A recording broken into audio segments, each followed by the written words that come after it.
वापिस से भैया पूरा समझा देते हैं। टेम्परेचर कॉफिशिएंट का मतलब क्या होता है? अगर हम रेट कांस्टेंट का रेशियो निकालें 310 पर और 300 पर, तो इसकी मोस्टली रिएक्शन में वैल्यू 2 से 3 के बीच में आती है। लेकिन इस वाली रिएक्शन के लिए ये वैल्यू 6 से 7 के बीच में आती है। इसका मीन्स है इस रिएक्शन का टेम्परेचर बढ़ाने से रेट कई टाइम्स बढ़ जाएगी। और इस वाली रिएक्शन का टेम्परेचर कॉफिशिएंट की वैल्यू 1 से 1 आती है। और क्यों आती है? क्योंकि ये हाईली एक्सोथर्मिक रिएक्शन है। क्योंकि ये हाईली एक्सोथर्मिक रिएक्शन है। तो अब क्वेश्चन इस पर कैसे बन सकता है? किस रिएक्शन पर टेम्परेचर का इफेक्ट सबसे ज्यादा होगा? तो हमारी एच पर नॉलेज के अकॉर्डिंग इस पे सबसे ज्यादा होगा, और इस वाली पर इन जो भी नॉन रिएक्शन है उसमें सबसे कम होगा। आप इस बात को नोट कर सकते।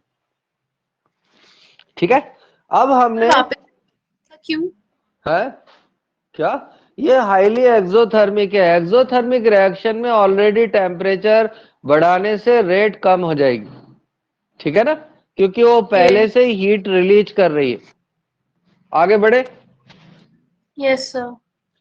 तो हम इसको हटा रहे हैं और अब डाल लो आप कोलेजन थ्योरी।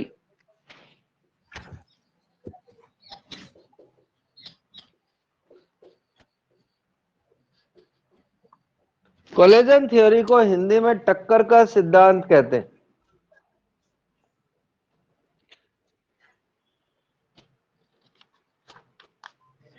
ओके, तो शुरू करें। Yes sir. लिखो, reactant molecule continuously collide with each other। Reactant के मॉलिक्यूल आपस में लगातार टकराते रहते हैं। ये पॉइंट नंबर 1 लिख रहे हैं हम। Reactant molecule continuously collide with each other. Reactant के मॉलिक्यूल एक साथ टकराते हैं, लगातार टकराते। ठीक है ना, collide with each other, but in all collision product not form। What in all collisions product not form? सारी कोलिजन्स में प्रोडक्ट नहीं बनता है। तो फिर से मैं बोल देता हूं, हिंदी में रिपीट कर रहा हूं। रिएक्टेंट के मॉलिक्यूल कंटिन्यूअसली आपस में टकराते रहते हैं, लेकिन सारी टक्कर या कोलिजन्स में प्रोडक्ट नहीं बनता है। ठीक है, नंबर 2, आगे बढ़े। ये लाइन लिख ली तो हम आगे चलते हैं। Product not form only in certain collisions, only in few collisions product is form. केवल कुछ ही टक्करों में प्रोडक्ट बनता है। केवल कुछ ही टक्करों में प्रोडक्ट बनता है। This collisions is called effective collisions. This collision is called effective collision. इन टक्करों को हम प्रभावी टक्कर कहते हैं, कॉल्ड इफेक्टिव कोलिजन्स। इन टक्करों को हम प्रभावी टक्कर कहते हैं। ठीक है ना, जिनमें प्रोडक्ट बनता है। अब इफेक्टिव कोलिजन्स के लिए उसमें क्या क्या होना चाहिए? ठीक है, तो लिखो, for effective collision, for effective collisions reactant must be contained, reactant must be contained। प्रभावी टक्करों के लिए रिएक्टेंट में होना चाहिए। तो वो हमसे पूछेगा क्या होना चाहिए। तो पहली कंडीशन लिखो, proper activation energy. Proper activation energy होनी चाहिए। दूसरा, प्रॉपर ओरिएंटेशन होना चाहिए। प्रॉपर ओरिएंटेशन होना चाहिए। ये दो फैक्टर बहुत जरूरी है। अगर रिएक्शन होनी है तो हम यहाँ पे लिख देते हैं, for effective collisions must be contain number 1 proper activation energy,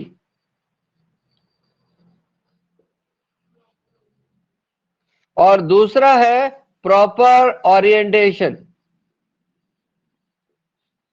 जो हमारा ओरिएंटेशन है इसको हम P से दिखाते हैं और एक्टिवेशन एनर्जी को EA से दिखाते। तो मैं आपको एक कहानी सुनाता हूं, जिस कहानी से आपको ये कोलिजन थ्योरी आसानी से समझ में आ जाएगी। एक क्लास में 20 बच्चे हैं। एक सर क्लास एक में बार 20 साइड रखना। बच्चे हैं।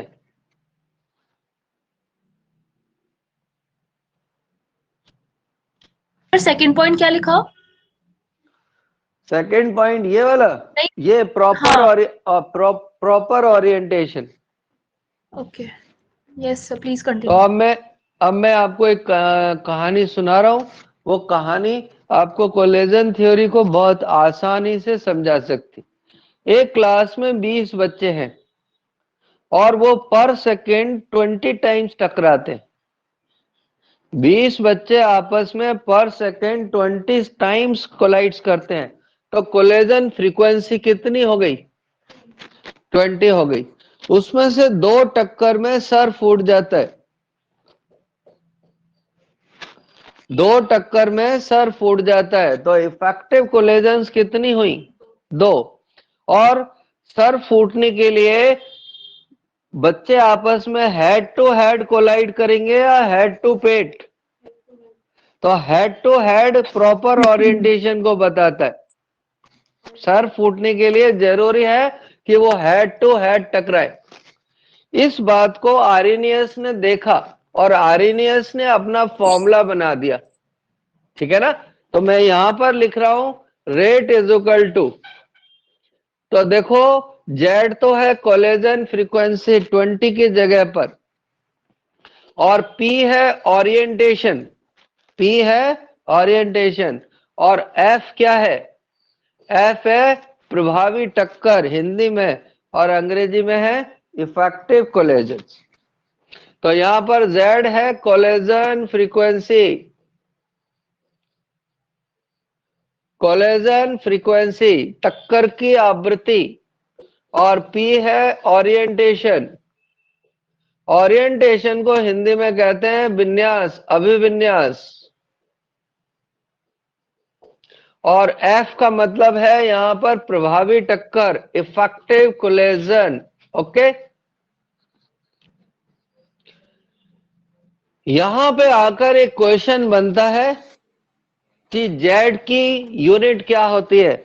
और नॉर्मली ये यूनिट फिजिक्स के टीचर ज्यादा अच्छी, मतलब फिजिक्स के टीचर ही पढ़ाते हैं। तो जेड की देखो भैया यूनिट ये होती है नंबर ऑफ कोलिजन पर ml पर सेकेंड।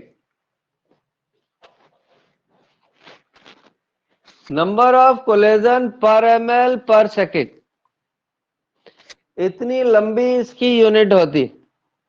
सर एक बार क्लियर? साइड हटना। और तू कितना साइड हटाएगी हमें?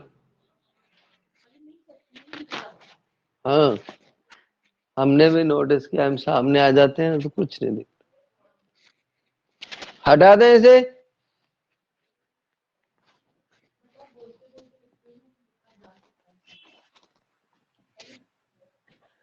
तो अब देखना ध्यान से, ओरिएंटेशन तो हम जेड समझ सकते हैं। पर सेकंड जितनी टक्कर हुई है उसको कोलिजन की फ्रीक्वेंसी कहते हैं। पी ओरिएंटेशन को समझने के लिए आपके पास एक एग्जांपल है, एच और एच, और आई की रिएक्शन कराई और कोई भी रिएक्शन नहीं हुई। कारण इन दोनों ने तो आपस में बॉन्ड बना लिया, पर ये दोनों क्या करेंगे? ये किसके साथ बॉन्ड बनाएंगे? अब इनके लिए प्रॉपर ओरिएंटेशन ये होगा कि ये दोनों मॉलिक्यूल आपस में इस तरह अटैक करें। अब इसका बॉन्ड इससे बन जाएगा और इसका बॉन्ड इससे बन जाएगा, तो एक कॉम्प्लेक्स बन जाएगा। तो बताओ कौन सा प्रॉपर ओरिएंटेशन है, फर्स्ट वाला या फिर सेकंड वाला? तो सेकंड वाला हमारा करेक्ट ओरिएंटेशन है। तो एक बार एक एग्जाम का क्वेश्चन था कि एक रिएक्शन में रिएक्टेंट के पास प्रॉपर एक्टिवेशन एनर्जी है, कोलेजन फ्रीक्वेंसी भी बहुत ज्यादा हाई है, पर रिएक्शन नहीं होती। क्यों योगिता? एक रिएक्शन में रिएक्टेंट के पास में प्रॉपर एक्टिवेशन एनर्जी है, कोलेजन फ्रीक्वेंसी भी अच्छी है, पर फिर भी रिएक्शन नहीं होती क्योंकि उसका ओरिएंटेशन सही नहीं है।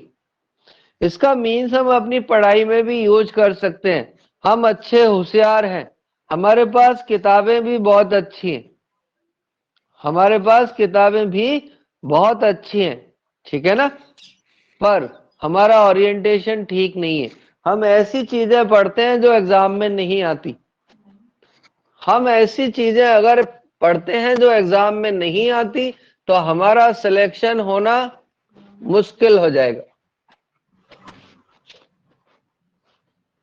तो हम चलेंगे इससे आगे, ठीक है ना। इससे आगे तो आर्हेनियस इक्वेशन डाल लो। अब Arrhenius equation, excuse me sir, हाँ, सर एक बार लास्ट टाइम बता सकते हो ओरिएंटेशन क्या होता है? और अगर ओरिएंटेशन का मतलब है कि रिएक्टेंट और दोनों रिएक्टेंट आपस में सही डायरेक्शन में रिएक्ट कर रहे हैं कि नहीं। जैसे तू सर फोड़ना चाहती है तो बता, दीवार से जाकर सर भिड़ाएगी या पेट? सर। है तो सर दीवार से बढ़ाए, हाँ सर को भिड़ाएगी तो जरूर। तो जब तू अपना हेड जाके दीवार से भिड़ाएगी तो वो सही ओरिएंटेशन होगा, ठीक है ना। तो अगर तेने सर नहीं भिड़ाया तो सर नहीं फूट सकता। क्लियर? यस सर, यस अगली क्लास में आएगी तो फोड़ कर भी दिखा देंगे। Yes sir. क्लियर? तो हम चलते हैं आगे। तो आर्हेनियस इक्वेशन ने क्या किया? तो आर्हेनियस इक्वेशन ने इसका यूज किया, rate is equal to Z into P into F. तो उसने क्या किया, रेट की जगह तो के रख दिया, जिसको हम रेट कांस्टेंट कहते हैं, और जेड और पी की जगह मल्टीप्लाई करके अपना कांस्टेंट बना दिया, जिसको हम आर्हेनियस कांस्टेंट कहते हैं, और एफ की न्यूमेरिकल वैल्यू यहां रख दी जो इसके इक्वल होती है, और अपना इक्वेशन तैयार कर ली। और इस इक्वेशन को हम आर्हेनियस इक्वेशन के नाम से जानते, इस इक्वेशन को हम आर्हेनियस इक्वेशन के नेम से जानते। क्लियर? इतने में किसी को डाउट है क्या? जहां पर के तो हमारा है रेट कांस्टेंट, के है रेट कांस्टेंट, ए को हम कहते हैं आर्हेनियस कांस्टेंट, और इसको फ्रीक्वेंसी फैक्टर भी कहते हैं। फ्रीक्वेंसी फैक्टर का मतलब आवृत्ति कारक, और ए को तो सब जानते ही होंगे, फिर भी अगर कोई नहीं जानता तो एक्टिवेशन एनर्जी, इसको हम एक्टिवेशन एनर्जी के नाम से जानते हैं। और आर का मतलब गैस कांस्टेंट है, आर का मतलब गैस कांस्टेंट है, और इसकी न्यूमेरिकल वैल्यू इतनी हो जाएगी, जूल पर केल्विन पर मोल।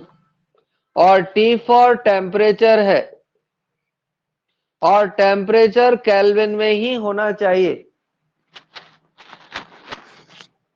टेम्परेचर, ठीक है ना। और इस फ्रीक्वेंसी फैक्टर को प्री एक्सपोनेंशियल फैक्टर भी कहते हैं। तो भैया एक नाम और लिख लेना, प्री एक्सपोनेंशियल।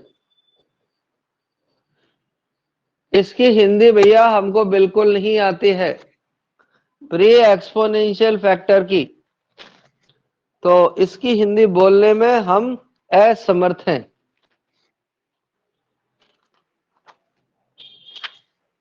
बढ़े आगे। तो इक्वेशन 1 का लॉग लेने पर, इक्वेशन 1 का लॉग लेने पर, on taking log of equation 1,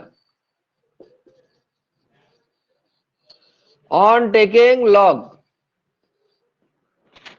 जब हम इसका नेचुरल लॉग लेंगे तो ये इक्वेशन हो जाएगी ln k is equal to ln a, और ये हो जाएगी minus E A by R T. और हमने जो अभी लॉग लिया है उसकी बेस ई है। जब हम इस लॉग ई बेस को log 10 बेस में कन्वर्ट करते हैं तो ln e k is equal to हो जाता है log 2.303। ये इक्वल होता है 2.303, 2.303 log k के बराबर हो जाएगा। तो मैंने एक कन्वर्ट करके यहां रख दिया है, तो इतना पार्ट इसके बराबर हो जाएगा। तो दोनों को कन्वर्ट करेंगे तो देखना भैया, 2.303 log k is equal to 2.303 log a minus A by R T. A by R T, इसको हमने इक्वेशन नंबर 2 माना है,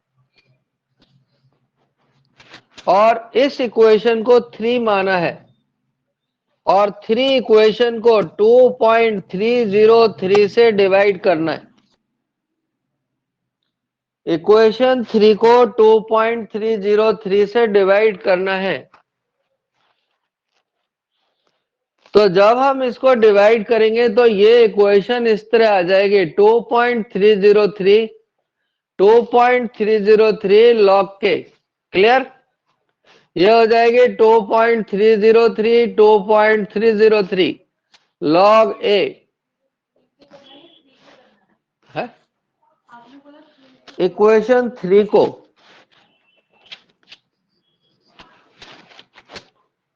इक्वेशन 3 को 2.303 से डिवाइड करने पर, और ये वाला पार्ट हो जाएगा ए 2.303 RT। ये कैंसिल हो जाएगा, ये कैंसिल हो जाएगा, तो अल्टीमेट इक्वेशन आ जाएगी log k is equal to log a और E A by R T, A by 2.303 RT। और इसको हमने माना है इक्वेशन नंबर 4। हमने इसको इक्वेशन नंबर 4 मान लिया। क्लियर? अब ध्यान से देखना, यहां पर 2 ग्राफ प्लॉट किए जाते हैं, और पहला ग्राफ हम लॉग इक्वेशन नंबर 2 से कर रहे हैं। जो इक्वेशन नंबर 2 है वो स्ट्रेट लाइन की इक्वेशन है, और ये हो जाएगी ln k is equal to ln a minus E A by R T. हाँ 4 वाली, इसको हमने y एक्सिस पे ले लिया, इसको इंटरसेप्ट मान लिया, और ये हमारा mx पार्ट है। तो देखो हमने y एक्सिस पर ln k को रखा है, और x एक्सिस पर 1/t को रखा है। तो देखो ये पार्ट पॉजिटिव है तो इंटरसेप्ट पॉजिटिव आएगा, और ये पार्ट निगेटिव है तो स्लोप निगेटिव आएगा, और इस स्लोप की value minus A by R के इक्वल होगी। हमने इसको y एक्सिस पे रख लिया, 1/t को x एक्सिस पे रख लिया, तो ये ln a तो इंटरसेप्ट है, और स्लोप की वैल्यू कैसी होगी? नेगेटिव। और स्लोप किसके इक्वल होगा? ए बाई आर के इक्वल हो जाएगा। इतने पार्ट में योगिता कोई डाउट है? हर्षित, हर्षित नहीं सर हाँ सर बोल, एक क्या हुआ? मिनट में मिटाओ मत, मैं देख रही हूँ। देख भैया,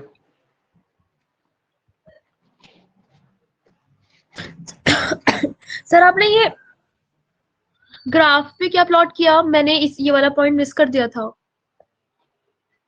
क्यों मिक्स कर दिया था भैया तूने?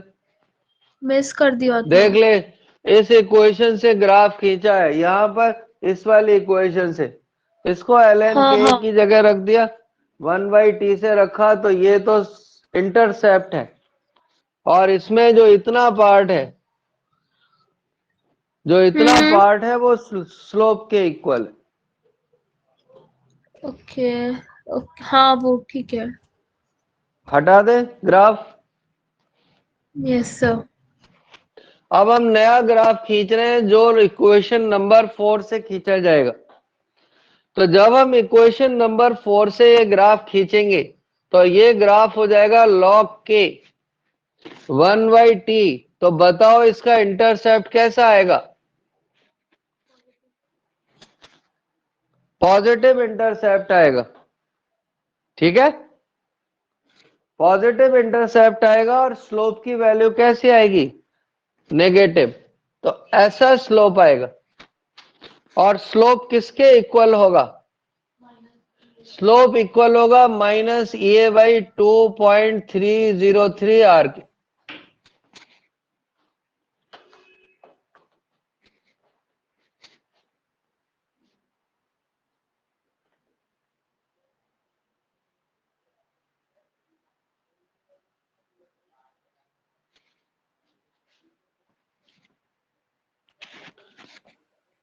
इतने में कोई डाउट है क्या?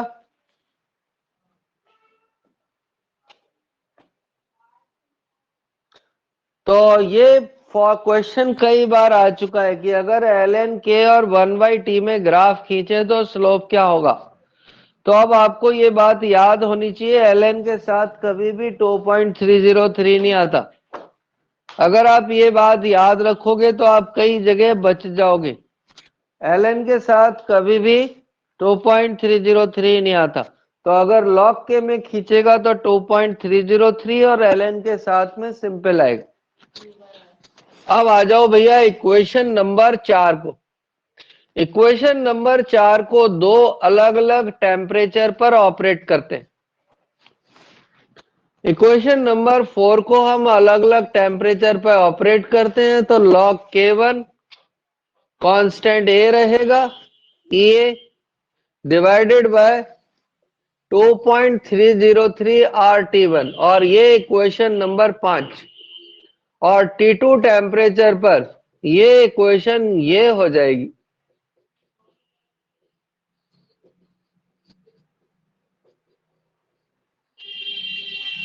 इक्वेशन 6 में से इक्वेशन 5 को सब्ट्रैक्ट कर दो।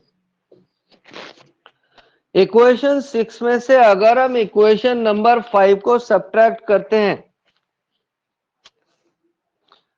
अगर हम इस इक्वेशन में से उस इक्वेशन को सब्ट्रैक्ट करते हैं तो हमें ये क्या मिलेगी?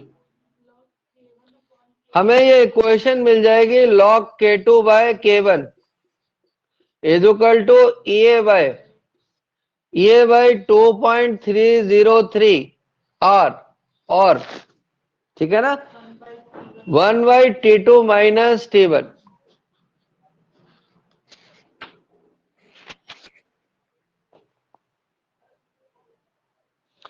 इसको अगर हम ऐसे लिख दें तो ये हो जाएगी log k2 by k1 is equal to A 2.303 r T2 minus T1 divided by T2 into T1।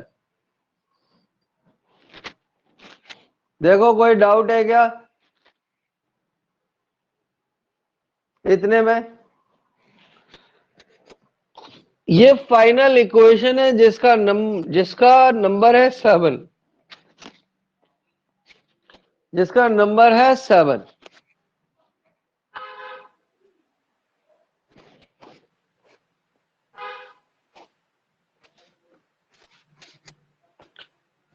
बढ़े आगे। तो हम इक्वेशन नंबर 7 तक आ गए, इक्वेशन नंबर 7 तक आ गए हैं। आगे बढ़े। अगर हम इक्वेशन 4 को सेम टेम्परेचर पर डिफरेंट एक्टिवेशन एनर्जी के साथ ऑपरेट करें तो, ठीक है ना, इक्वेशन 4 एट सेम टेम्परेचर मतलब टेम्परेचर में कोई चेंज नहीं आए, बट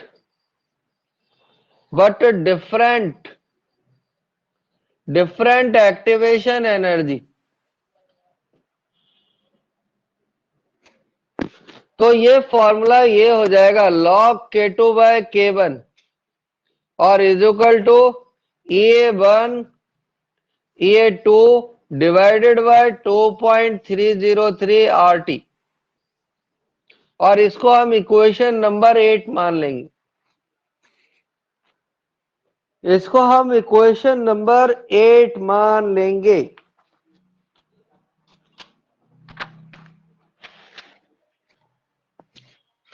अब इसके बेसिस पर क्वेश्चन आते हैं।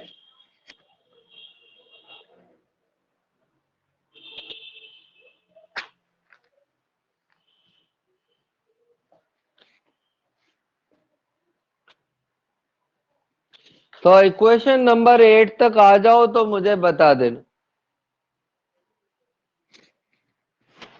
तो अब हमारे पास फाइनली जो वर्केबल क्वेश्चन है, जो फॉर्मूले हमें काम आएंगे वो 7 है, 8 है, ठीक है ना, 4 का 4 है या फिर 3 है। 3 ln कभी कभी टर्म्स में आ जाता है। अब देखना क्वेश्चन नंबर 1। क्वेश्चन नंबर 1 ये है कि इफ टेम्परेचर इंफिनिटी, अगर हम टेम्परेचर को इंफिनिटी कर दें तो इक्वेशन 1 कैसी हो जाएगी। तो हमने इक्वेशन 1 को यहां लिख लिया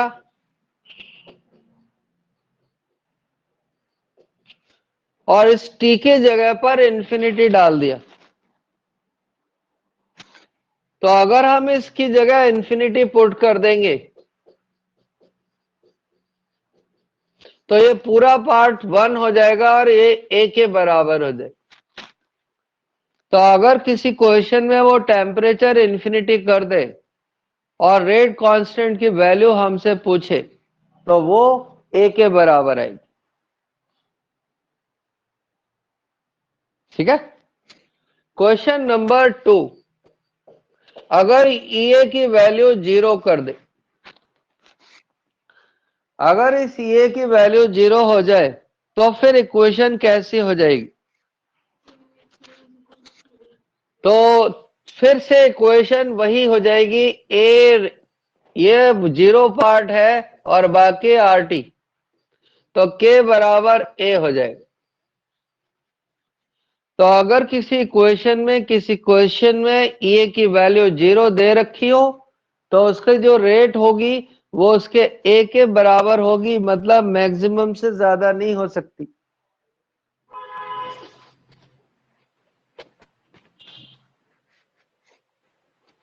क्वेश्चन नंबर 3, जो क्वेश्चन नंबर 3 है वो कहता है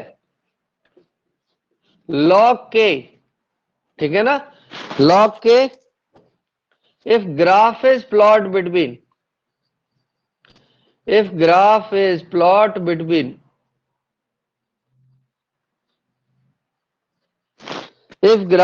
plot between log K and 1 by T, 1 by T, slope is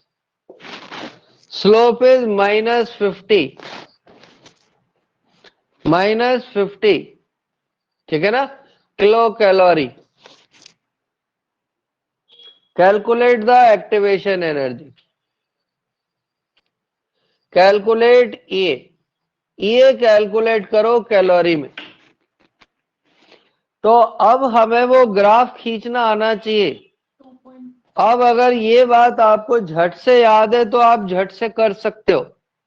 तो हमने वहां पर देखा था स्लोप की वैल्यू इतनी थी minus EA divided by 2.303 RT। RT नहीं था। तो अब ये तो है हमारी 50 किलो कैलोरी, और ये EA हमको निकालनी है 2.303। तो बताओ R की वैल्यू क्या होगी? बिल्कुल बच्चा यहीं पे डूब जाता है, वो जूल में होती है और कैलोरी में R की वैल्यू 2 होती है। दूसरी जगह डूबने की ये है कि ये किलो में दे रखा है और वो कैलोरी में है, तो या तो उसे किलो में बदलो या इसको कैलोरी में बदलो। तो ये हो जाएगा 50 इंटू 1000, ये माइनस से माइनस कैंसिल हो जाएगा और फाइनली ये आंसर आ जाएगा।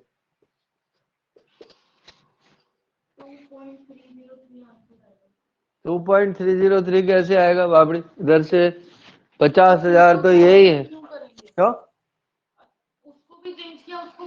किसको चेंज किया?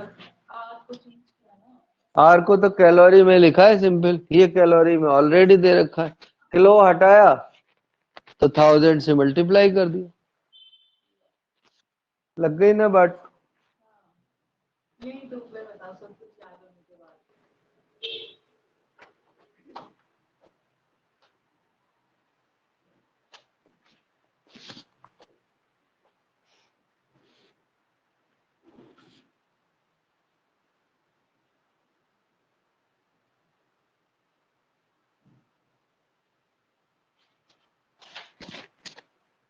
इसको हटा दे।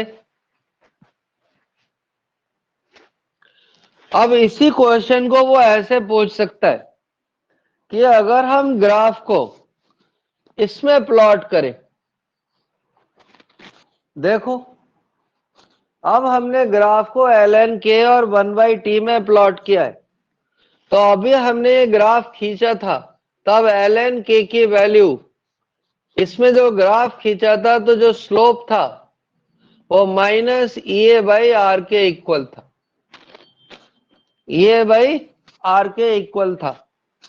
तो अब ये आंसर कितना हो जाएगा? अब ये स्लोप की वैल्यू तो हमें 50 माइनस दे ही रखी है किलो कैलोरी। अरे तो तेरे को कौन सा फर्क पड़ रहा? अब ये किलो कैलोरी में हो जाएगा 100 किलो कैलोरी, और खाली कैलोरी में करोगे तो 1000 से और मल्टीप्लाई करना पड़े। ठीक है, देखो कोई डाउट है क्या? हर्षित? नहीं।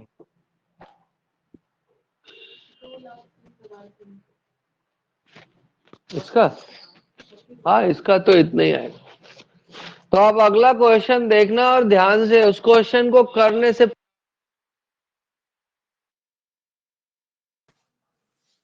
फोन आ रहा है दीपक।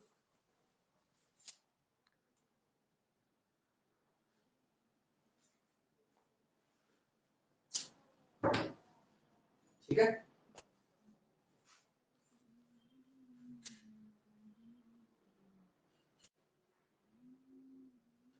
देखो अगला क्वेश्चन ये है कि अगर हम 10 डिग्री टेम्परेचर बढ़ाए, 10 डिग्री टेम्परेचर बढ़ाए और रेट अगर 2 टाइम्स बढ़ जाए, कितनी बढ़ जाए? तो ये की वैल्यू अप्रोक्स इतनी आती है 52 से लेकर 54 के बीच, और 10 डिग्री टेम्परेचर बढ़ाए और रेट 4 टाइम्स बढ़ जाए तो एक्टिवेशन एनर्जी की वैल्यू इतनी आती है करीब अप्रोक्स। और 10 डिग्री 20 डिग्री टेम्परेचर बढ़ाए और रेट 4 टाइम्स बढ़ जाए तो एक्टिवेशन एनर्जी की वैल्यू अप्रोक्स इतनी आती है। बट ज्यादा आनी चाहिए ना। इतनी है, ये बात आप एक बॉक्स बनाकर लिख लो, तो आपको एक क्वेश्चन करने में हेल्प करेगी, मतलब आपको करना ही नहीं पड़ेगा। जब हमें पता है इतना ही आने वाला है। नहीं, आप करके दे।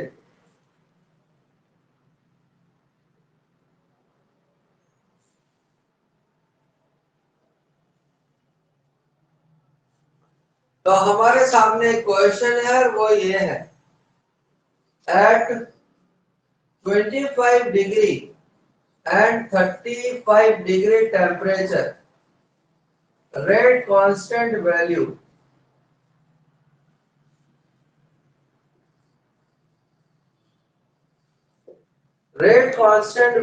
is 1.3 into 10 raised to power minus 3 and 2.6 into 10 raised to power minus 3। ठीक है ना? कैलकुलेट किए, अगर 25 डिग्री और 35 डिग्री पर रेट कांस्टेंट की वैल्यू इतनी है तो एक्टिवेशन एनर्जी निकालो, और ये किलो जूल में है।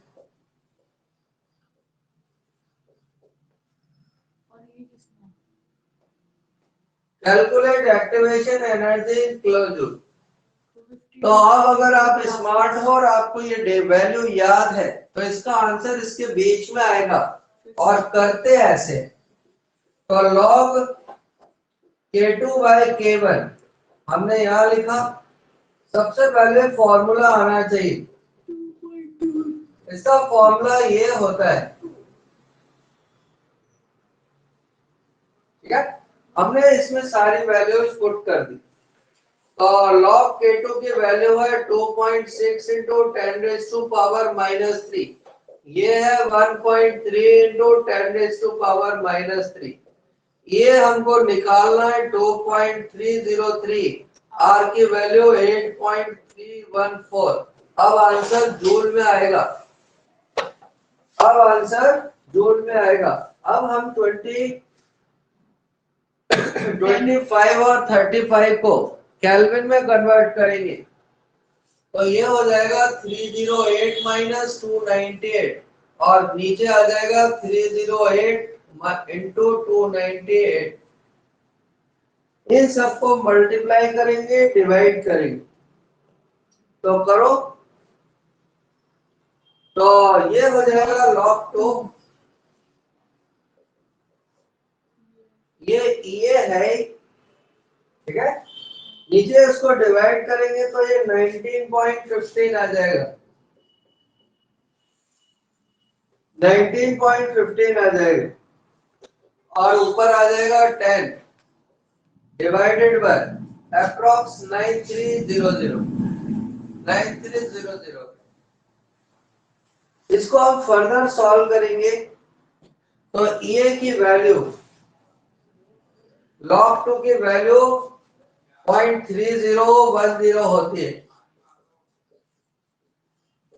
ये हो जाएगा 19.15 इंटू 10 बाय 93000, और ये सब सॉल्व करके ये वैल्यू अप्रॉक्स 53606, ठीक है ना, जूल के आसपास आएगी, जिसको किलो जूल में कन्वर्ट करने के लिए 1000 से मल्टीप्लाई कर देंगे, डिवाइड कर देंगे, और डिवाइड करेंगे तो अप्रॉक्स आ जाएगी 53.6। इतने किलो जूल के आसपास है। इसमें डूब जाएंगे, पता है, ये 8000 से मल्टीप्लाई तो अब आपकी चॉइस है, आप ऐसे जाना चाहो ऐसे, और अगर इनमें से फिट बैठ जाए तो भी आप क्वेश्चन कर सकते, ठीक है ना? तो इस तरह क्वेश्चन किया जा सकता है। तो हम आपको एक क्वेश्चन बता रहे हैं जो एनसीईआरटी का है और अच्छा भी है और आपको कर लेना चाहिए। तो हम चलते हैं एनसीईआरटी का क्वेश्चन करने के लिए, और मुझे लगता है कि फ्यूचर में ये क्वेश्चन आपके आने वाला है। तो लिखे क्वेश्चन नेक्स्ट।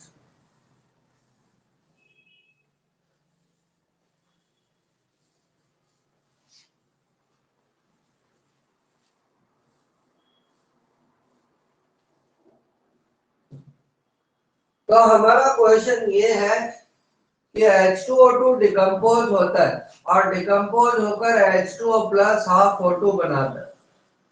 इस रिएक्शन के लिए इक्वेशन ये गिवन है log K is equal to, ठीक है ना, log K is equal to 14.34 minus 1.25 into 10 raised to power 4 K by T, K by T, और इसकी A निकाल दी। तो हमने इसको इक्वेशन नंबर 4 के साथ कंपेयर किया। इक्वेशन 4 में यहाँ लिख देता हूँ log K is equal to log A minus 1 point नहीं गलत A बाय 2.3038। तो log K तो ये हो गया, ये वाला पार्ट A के बराबर और ये पार्ट बराबर। तो हमने दोनों पार्ट को कंपेयर किया तो हमें मिल गया -1254 और ये K बाई T यूनिट है और ये बराबर है इसके। R की वैल्यू हमने 8.314 रख दी और टेम्परेचर से टेम्परेचर काट दिया और इस नेगेटिव से नेगेटिव भी उड़ा दिया। तो A की वैल्यू कितनी आ गई? A की वैल्यू आ गई 239,339 और क्लोजूल में निकाला तो आ गई कितनी? 239. ठीक है ना, 239.34 क्लोजूल पर मोल।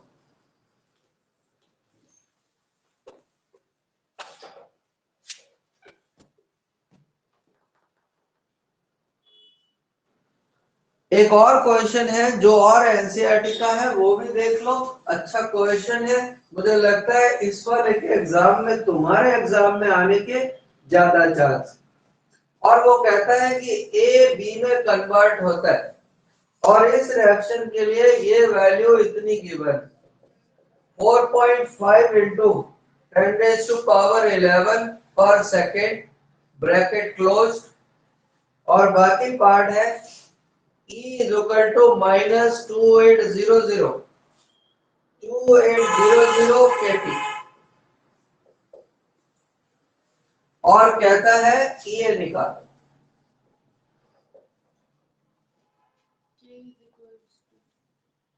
E निकालो तो हमने आरएनएस की फर्स्ट इक्वेशन के साथ में इसको कंपेयर किया। तो इससे हमें पता लग गया इतना पार्ट इसके बराबर।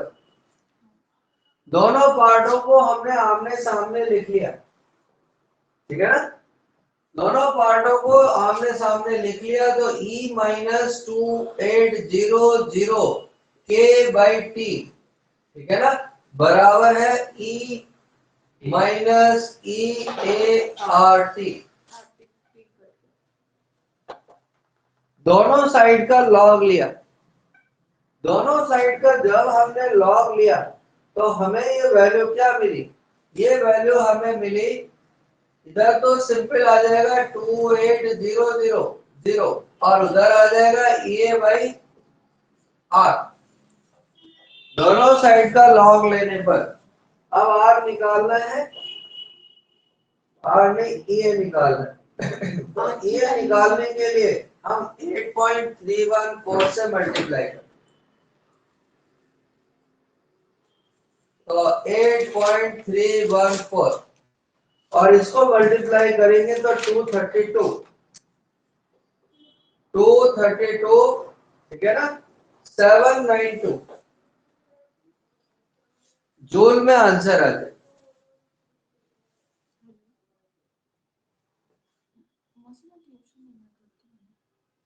तो ये था टेम्परेचर का इफेक्ट और काइनेटिक्स में टेम्परेचर बहुत ही इंपॉर्टेंट टॉपिक और इसके क्वेश्चन मोस्टली आते रहे।